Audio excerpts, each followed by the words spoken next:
There are certain countries and certain states in the Union, in America, that take a very stoic and practical attitude to hurricanes. In terms of countries, my favorite, Japan. They get some horrific cyclones, hurricanes, natural disasters.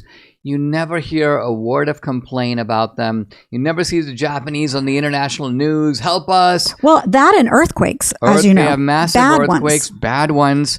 They just essentially zip it and they start working to rebuild. They're not complainers. They're not complainers. And similarly, in the United States, I mean, look at the difference in the reactions to hurricanes in Texas versus, say, Katrina in Louisiana. Now, we were talking about this in the car on the way over, and you were saying partly you think there's a kind of an ideological component to that, right? In other words, Louisiana had a Democratic mayor. They had did they have a Democratic governor as well? And so the usual Democratic victimology and whining. Yeah, but so this is what's really funny about that, is that it was all Democrats. But guess who was president? Bush.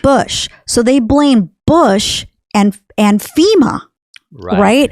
Because they didn't do their job. Right. The Democrat mayor and the Democrat governor, they couldn't do anything. They were at a standstill. There were a whole bunch of people that left the state and never came back. They came to Houston. Texas, Hello. So anyway, a lot of unfortunate criminals from Louisiana came to Houston and wreaked havoc in Houston. But that's another story. Well, I digress. I also mentioned earlier in the week that, the press is now taking the line, don't criticize FEMA. Right. It's very dangerous to do that. So it's the opposite of what happened. Right. Because this time there's a Democratic administration. Exactly right. And I even read that some of these media outlets are going back and deleting their old articles because the inconsistency is too obvious and is bound to be pointed out, and people are going to make memes about it. So I have a couple of stats here that are kind of interesting. Let me look for it. Let's see.